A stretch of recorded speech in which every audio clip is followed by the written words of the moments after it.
crevé. J'ai une traversée de 120 km là.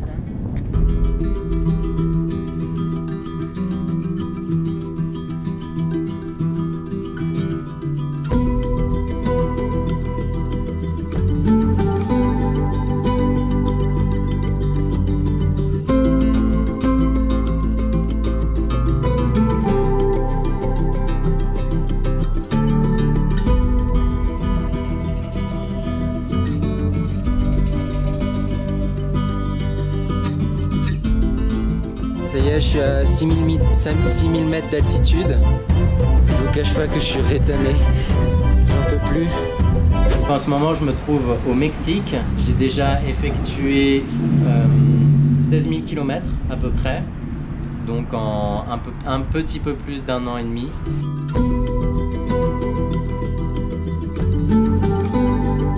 Je suis sur un petit chemin qui s'appelle le chemin San Lorenzo. Et bah c'est plutôt compliqué, c'est un bon gros niveau.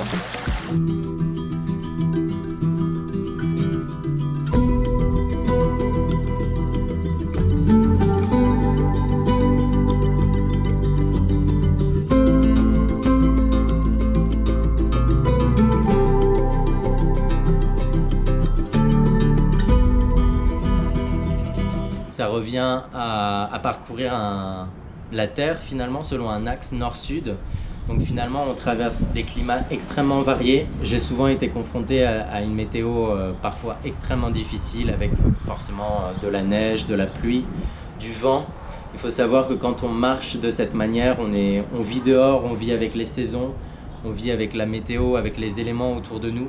Je cours non pas parce que la neige me dérange foncièrement, mais parce que à environ 10 km, il y a un petit village où je sais que je pourrais dormir au chaud.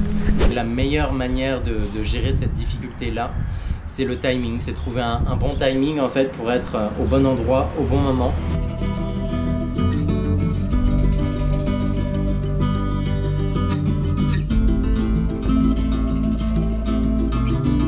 Voilà, je viens de partir il y a à peu près une demi-heure. Bon, pour l'instant, les sensations sont pas incroyables, hein. Je lutte.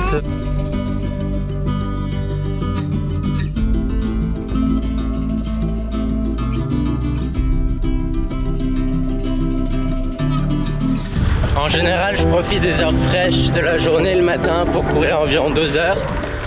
Et une fois que la chaleur s'est installée, je marche pour le reste de la journée.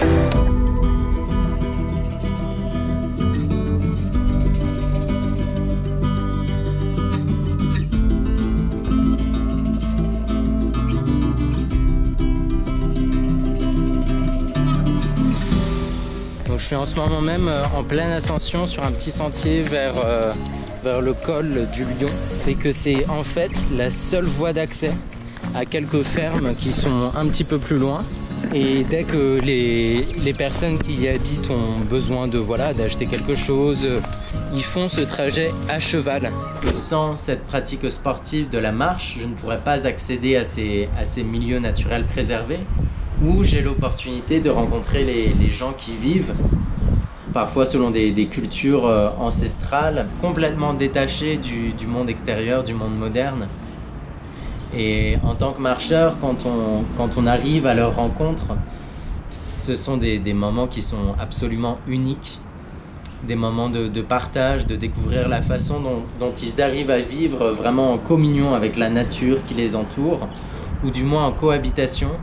Et je crois qu'on a vraiment beaucoup à apprendre d'eux. Donc je suis avec Hector et Neri qui m'ont accueilli chez eux pour que je me repose un petit peu. Je me suis fait mal aux pieds après la traversée. Ça y est, je suis reparti.